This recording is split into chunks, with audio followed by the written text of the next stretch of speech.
The GamesMaster Gore Special. It's all you lot have been banging on about for the past 18 years, like a parrot in my ear every time I check my YouTube notifications. Ooh, do the Gore Special, it's so gory and it's extreme to the max. I did a little poo out of my bottom when I saw it.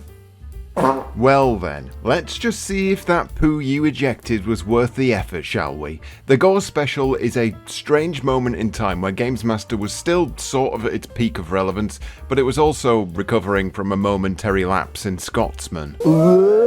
With games like Mortal Kombat and Night Trap ringing with controversy and equally ringing the tills, it was probably a wise decision to capitalise on this brief moment in time where everything had to have blood or boobies in it, or both, and while a version of this episode was aired on TV at a later slot, and I mean really late, we're talking midnight where no bugger would see it, that clearly wasn't good enough because apparently there was another 20 minutes worth of content they wanted to show us all so badly they had to deliver it to us via VHS, where those nasty Channel 4 zealots wouldn't tell them off.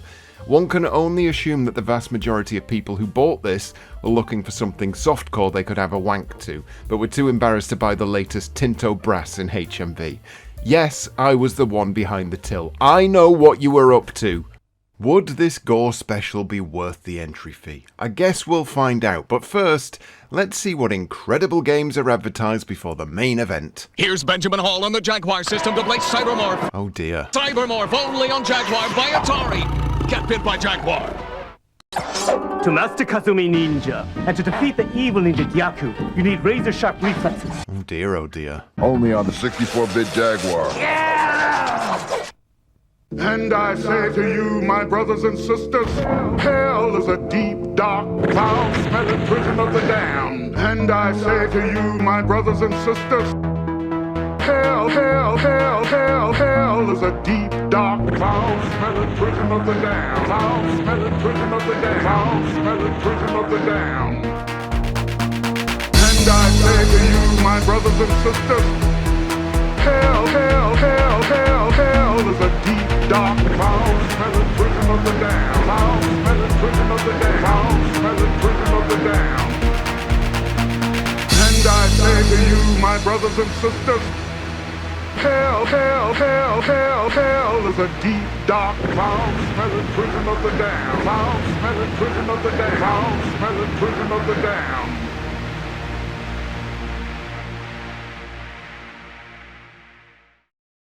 Okay, well that's a bit better, but also, is this entire video just sponsored by Jaguar? Introducing Alien vs. Predator for the 64-bit Atari Jaguar. Yes it is. Well, that's hilarious and disappointing. On with the show then, it's time for Dom to give us the rundown on what this special is all about. Welcome to Cooking with GamesMaster. Tonight, we'll be making a great show. First, take some video game violence, mix in a liberal dose of blood, and a sprinkling of breasts for the boys. Cook until the complaints flow, and serve with 3 challenges. Now today, we're baking these challenges in a piquant gory sauce, because every game today is guaranteed to offend. So, let's go over to GamesMaster for the first one. Oh, that's not gonna work. Okay, so is this extended version of the show just being extended with bloopers that they've left in? Because if so, that's fine and all, but they're presenting the show as having less editing, but then editing in the GamesMaster laughing at Dom's fuck-up, only the GamesMaster isn't actually there, is he? So he's not laughing at him, he's just laughing. And why did they censor fuck? You're allowed to show a big pair of perries, but you can't swear? Madness. The first challenge of the proceedings is the blood-soaked, beat-em-up Katsumi Ninja on the Jaguar. Wow, I wonder why this has shown up. Couldn't be anything to do with the sponsor, could it? No, that would be wrong and corrupt. It will become a part of the most important television event in history.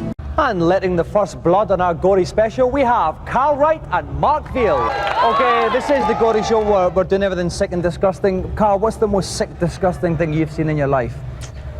Well, it has to be my mum's casserole, doesn't it? Is that a euphemism? This thing tastes better coming up than it does going down. If that's not a euphemism, I don't know what is. And I also now want to vomit. There was this one dead cat I saw get run over. Excellent. What did it look like? Well, the eyes were bulging out a bit and it did smell. Oh, no, that was left over my mum's casserole, mate. Stop talking about your mum's fanny. Also, what on earth is this editing? I already hate it. This is the worst thing they've ever done, and I've seen things. Dominic Diamond's rubbing his crotch like Dharma at the thought of a dead cat, and they just keep switching over to the GamesMaster chuckling away to himself off in the corner, looking like he doesn't quite understand the banter, but he does want to join in. I'm baffled by this already. Let's move on to the news. First we have a gruesome story from the world of the internet. The latest addition to the National Library of Medicine is the Visible Human Project. Top murderer bloke Joseph Jernigan donated his body to medical science, and boy did they make the most of it, carving his bits into 1800 slices which were photoed and placed on the internet for scientists around the world to study.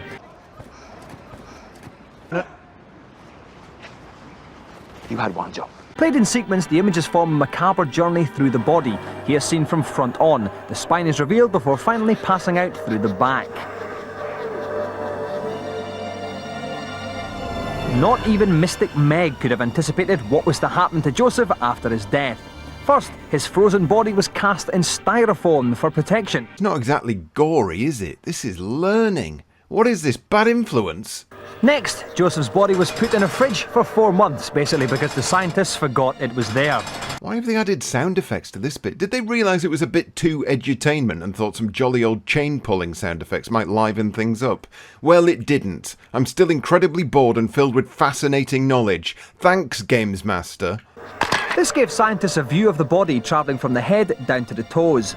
Further analysis gave scientists the images travelling from side to side through the body, right through the spinal cord and finally out of the far arm. Oh my god, this goes on forever. It's just a dead body. Get on with it. Right, we're just about to play Katsumi Ninja. It is very gory, so if you are offended at all by blood and stuff like that, then Oh, get on with it. Okay, right, best of luck, Carl, best of luck, Mark. It's a 3-bout situation. Whoever wins 2 of them will get a golden joystick. Let the fighting begin. Okay, Carl is playing the Indian Brave on the left. Mark is playing the Ninja guy in the dark pyjama suit. At the top of the screen, you can see the energy bars. Their swords, the more blood that's on the swords, the weaker the character is getting. And it's the Indian Brave, really, Joss, that's taking a pounding in the early bits of this fight. He has indeed. The Ninja's come out very well, surprised him with an early teleport, and he's got a couple of fireballs in. Not only does this game look like actual ass, it's so unfathomably slow and awkward looking. Who was asking for this? Who thought to themselves, we're going to make one GamesMaster episode that people can have on tape, that they can watch over and over and over again. What game should be first? Should it be that fighting game on the Jaguar no one likes? I mean, I know I've complained about the amount of Mortal Kombat shown on GamesMaster since it began, but surely that would be better than this. And just as, if not more, gory. Lovely finale there. So, Mark takes the first bout. Off we go for bout number 2 then. A bout that Carl, as the Indian Brave, must win. What do you want to see then from the Indian Brave this time, Josh? I want to see the Indian Brave get his knife thrown. And he's doing a lot of good work close up. He seems to be a bit stronger, actually. He is stronger, he's a big fighter. When he gets in close, that's when he's doing the damage. Skip to the end. In that last bout, I think the way you were fighting, the words big girls and blouse come to mind. Mark, do you think that's a fair description of your tactics? Well, yeah, he was a worthy opponent. And yeah. It's the best challenge I've ever had. So. Yeah. Carl, big girls blouse tactics? Yeah, definitely. And I noticed at the end of that first bout, you did the head stomp on you. What was going through your mind at that time? His foot. Please stop cutting to the GamesMaster laughing. Please stop doing it. It adds nothing but a layer of buttered cringe. Sigh. On to the features then. Right, it's time to get gory. We trawled the vaults to bring you the sickest games around. But before we really get going, here's our reviewers with a recap on what's apparently made people change their pants in the past, beginning with Mortal Kombat. One of the things that bafflingly got people very worked up about Mortal Kombat 1 and 2 was, of course, the death moves or fatalities. Perhaps the most potentially frightening is when Baraka switches out his knives from his wrists and plunges them into the chest of his oppressor, lifts him above his head and lets him slide down while still twitching with the last bits of life dripping out of him. That could possibly be the most gruesome thing I've seen in a video game. Tim's obviously led a sheltered life. Anyway, next up was some have described as the video game version of the Texas Chainsaw Massacre, but they are Sado's Doom. Doom has a pretty horrific atmosphere. This is compounded by the manual, which describes levels like knee-deep in the dead and the shores of hell. It's all very schlock horror, but once you actually get in it again, the actual atmosphere created by the great graphics and the amounts of blood, you can genuinely get a fright when you turn a corner and find a Spider-Man. Heretic is the latest game to jump straight up the jacksie of the Doom bandwagon. The game's a medieval version of the classic PC game and allows you to look up and down as well. Other additions include new weapons and an improved multiplayer link-up. If you've got the original Doom, you can spice it up with one of the many Doom patches available. This Alien add-on has creatures from the film, new levels and rude soundbites.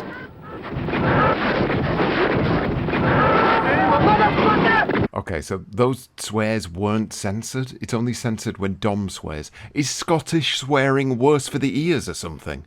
Back to our reviewers, and finally a game that everybody's heard of but never played, the tabloid-friendly Night Trap. In Night Trap, what you basically had to do was catch the bad guys and stop them from getting to the girls. Whenever the bad guys would go near a trap, operate that and catch them. Simple, easy peasy. However, if you didn't catch them in time, they would then go on to do nasty and terrible things to the girls. As a game, it failed because I just let the bad guys go and they went and got the girls in whatever way they saw fit. Adrian Price, proof that playing video games doesn't turn you into a complete arse. Bollocks. They were so desperate to make a Gore Special now that there were more quote-unquote adult games that they didn't stop to question whether or not these games are actually worth showing in the fucking first place. I mean, what the fuck is this? In the shoot-'em-up department, Corpse Killer sounded promising, but just at the last minute, it turned out to be shite. So it was down to the arcade game Revolution X to pump up the gore quotient, and you can even shoot people while they're having a dump. There's something incredibly quaint about all of this, and you may be thinking, well, it was the 90s and people were much more sensitive to this kind of thing, but need I remind you, Eurotrash existed. Special mention must go, though, to the first Mega Drive game that was ever banned, the aptly named Splatterhouse 2. Admittedly, the game is gory. There's skulls, there's blokes walking around with ice hockey masks on and they kick red blood-covered things. You even get the chance to chainsaw a couple of babies. But alas, I find myself harbouring a perhaps rather controversial opinion. At the end of the day, we came to the conclusion that the reason the game got banned was not because it was scary, it was because it was shite. But this had nothing on I have no mouth, but I must scream. What? Thrown into a world where everything is falling apart, you're forced to make tough ethical decisions, like, what do I feed the dog to get it to help me? Answer? The heart of one of your mates. This game is officially mental, and when push came to shove, we even had to eat some baby food. I played through this entire game and I don't remember this bit at all. Did I completely miss the baby-eating, dog-feeding minigame? Gutted. If things were going wrong for everybody in I Have No Mouth, etc., we really felt for Bob. Has Bob shat himself? Why is he walking like that?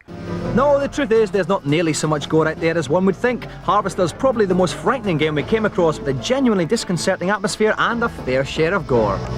Is that what I think it is? Yep. It's a spinal cord, all right. Wait.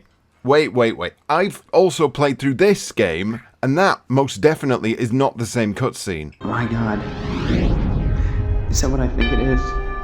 Yep, it's a spinal cord. At this point, I'm 95% convinced that GamesMaster isn't actually from this reality. It's from a reality that's stressed slightly to the right, in which the Jaguar is a system worth playing games on, and where the actors in Harvester are 10 times worse. But there is still a nonce among them. Anyway, time for the top 10 death moves from fighting games, which I presume will largely feature even more god-awful games. Somebody told us that Way of the Warrior had some good death moves. They lied. Cliched ninja attempts the old he's dizzy, so I rip his heart out move. Oh yeah. You don't have the guts. At number 9, Kasumi Ninja Bloke with grey pants comes up with a new cure for athlete's foot.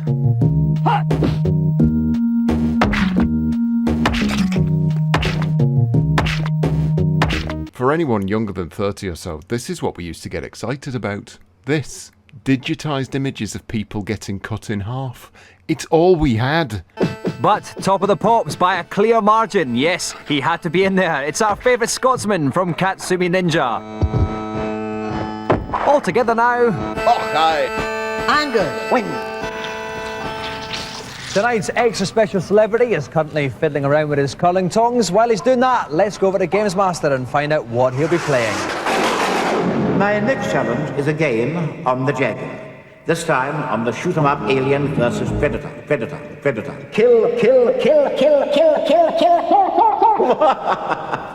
This isn't me editing the footage, by the way. This is literally how they've chosen to present the show. I've no idea what's going on, but it's made my job very difficult. Anyway, we're on to Alien vs Predator with our celebrity challenge. And while at first it seems like they learned absolutely nothing from the Christmas special, in which celebrity impersonators played games badly, Dominic is way ahead of us.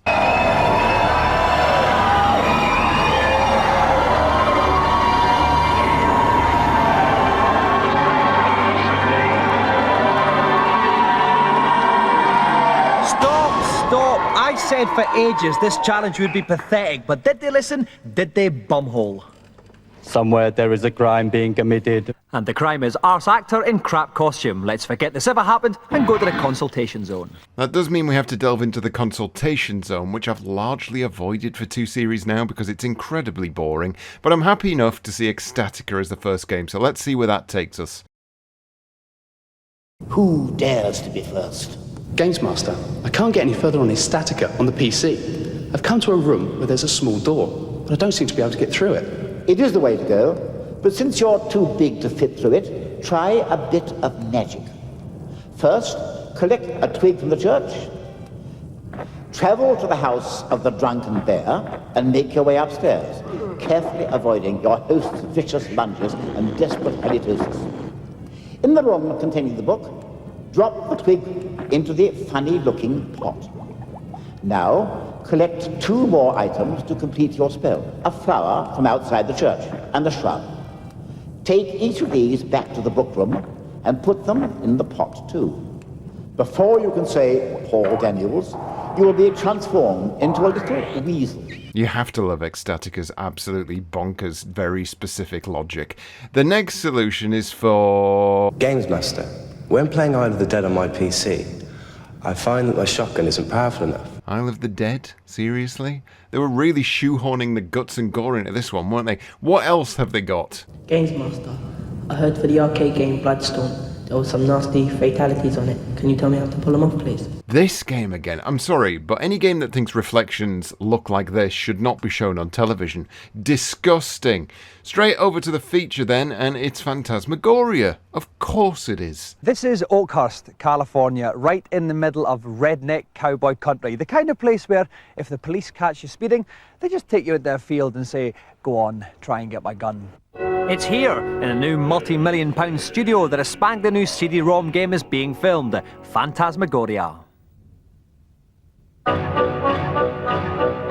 The game could prove to be the goriest one of all time, but it all started with a piece of paper and a bloke called Bill. Now these are some of the actual drawings from Phantasmagoria? Yes, these are the concept sketches. I'll begin In FMV adventures in the past, some of the acting has been a little bit, how shall I say, cheesy. What are the actors like in Phantasmagoria? Oh no, these are very professional people. This is not like other things that you've seen. Anyway, I headed over to the studio to check it out and found the 2 lead actors going through their paces. She fancied me immediately, but then her bloke was grumpy.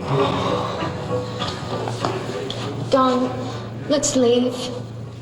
Please. We gotta get out of here. Look what this place is doing to you. Leave. Leave.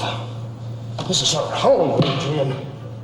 They begged me to interview them, but I said I'll only do it if I can sit on a picnic blanket. Okay, seeing Dom sat in the green screen scene from the game might be the coolest thing I've seen on GamesMaster this series. Yes, even if it is a scene from Phantasmagoria, it's nice to see GamesMaster pull away from the cheats and the competitions and the dead-eyed teenagers and actually go and give us a tongue-in-cheek look at a shite game that's coming out. You have to completely use your imagination for everything because you have nothing there but you know, just the other actor. Haven't done it, what do you prefer? Or maybe you shouldn't say it. Oh, CD-ROM, absolutely. It's hands down. This was all getting a bit too nicey-nicey for me, so I headed off for some light relief in some toilet somewhere.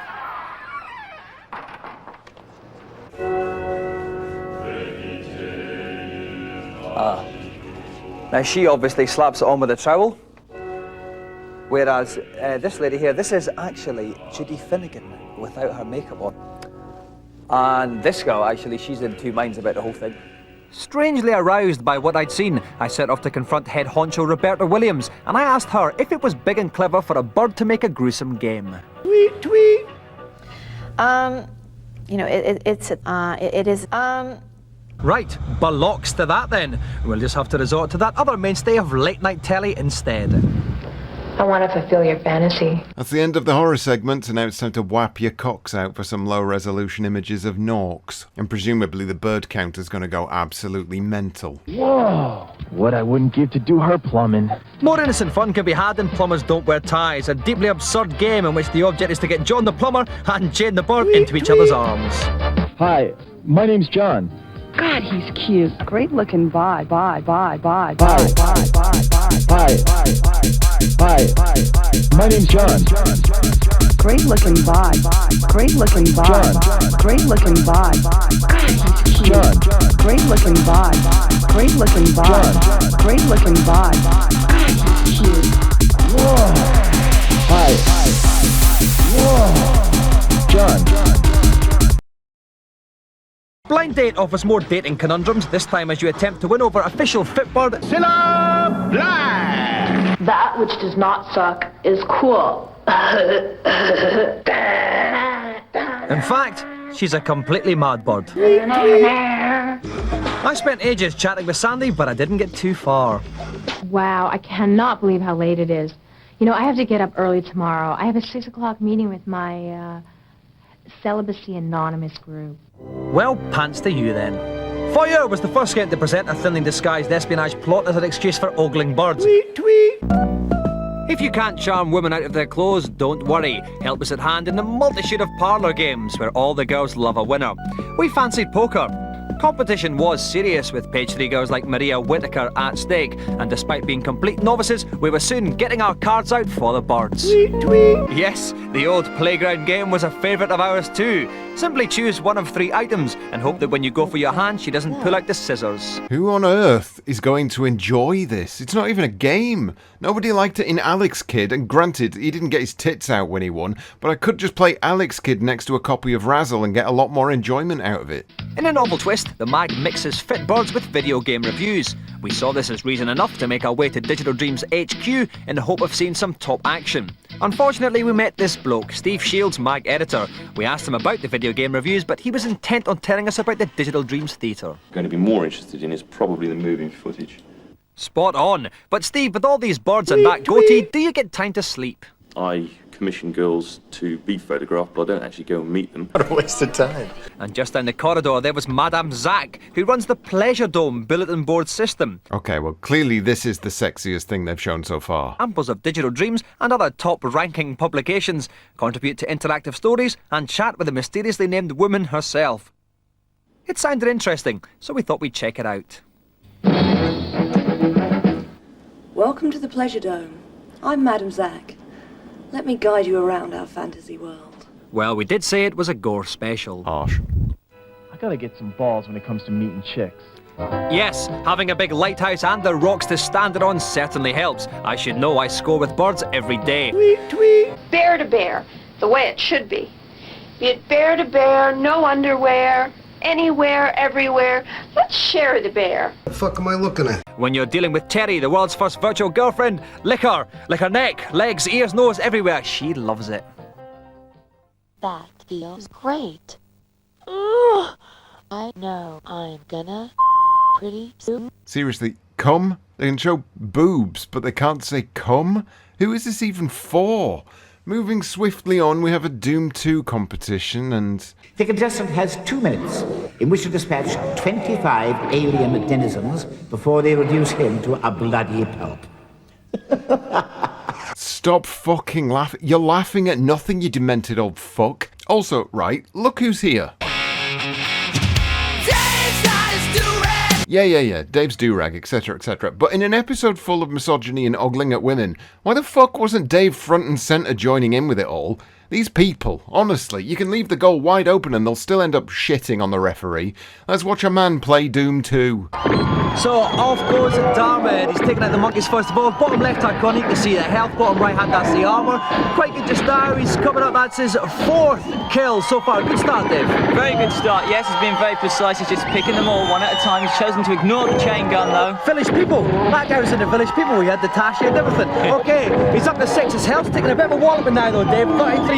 Will there be energy power-ups he can get some? Yeah, there should be a power-up along here somewhere for him. At 22% now, he's very, very vulnerable. And there's some more of the chain gang boys.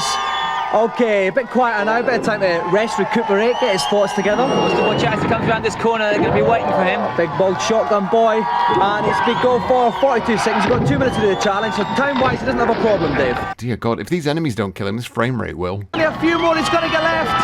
Straight into the crowd with his chainsaw in front of him, just down to one.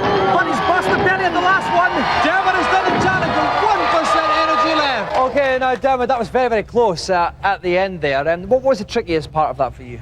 Definitely getting up the stairs. I made a real mess of it getting up to that point. And a bit like your friend in the bike helmet. I felt pretty ill, yep. No problems. But Yeah. they didn't shoot me and it was close. But everyone's happy in the end. Certainly are. Apart from the blokes you've left lying with blood gushing out of them in there, of course. Not want to start that line again? No? Also, what happened to the bloopers? Did we just get 2 of those? Just 2 random bloopers plopped in there like rabbit droppings? Well, that's it. That's the exclusive, extended VHS version of a GamesMaster episode. They never did one before, and they never did one after, and to be honest, I'm not entirely sure it was necessary to have done this one. Let's break down what this 41 minutes actually entailed. 2 minutes of adverts, 1 minute for the intro, so basically that's 3 minutes you're going to immediately fast forward through whenever you watch this. 1 minute is spent on introductions, and another minute is spent interviewing a guy about his mum's foo-foo, so that puts us at roughly 5 minutes gone already and nothing has happened. Our first feature is about a corpse, and that lasts for 2.5 minutes. That's gore, I suppose. I mean, I know it's an actual corpse, but it doesn't explode or anything, which is quite disappointing. And it made me learn things, so we'll probably fast forward past that as well. The next 4.5 minutes are spent watching these 2 lads play a game no one in their right mind would ever enjoy, so we can fast forward through that bit. And that brings us to the feature reel, which is absolutely fine. This bit is just talking about fancy gory games for the next 6.5 minutes. We'll keep that bit, but, I mean, it's not really going to be relevant enough to have on VHS for any more than a few months, but at the very least, it provides us with a glimpse of the future, well, the retro future, and the retro future is cool. Basically, it's got no value. Top 10 gory death moves goes on for 2 minutes and can get in the fucking bin. This is followed by the pointless Robocop bit and the consultation zone, which nobody wants anymore. That's another 4.5 minutes on the cutting room floor. Phantasmagoria goes on for 4 minutes, keep that bit. The boobs bit then goes on for a solid 8 fucking minutes, which, well, we're running out of content, so we'll keep that bit in, maybe lop it in half. The rest of the video is a Doom 2 challenge. I guess we'll just keep that in because we've not really got anything else going on. Fuck the 1 minute of credits off, and look, I'm just far too lazy to do the math, so I'm gonna guess this probably all adds up to about 15 to 20 minutes of content that is dubiously worth watching, which, ironically, is about as long as the non-extended version of the show that actually aired on television. Congratulations, I think we've all just wasted our time. I'm off to make people watch the last series of GamesMaster. See you later, bye-bye. May you rot in hell. What a way to end the show. We saw some boobs, but now it's time to go. Was it good? The answer's no. The answer's no.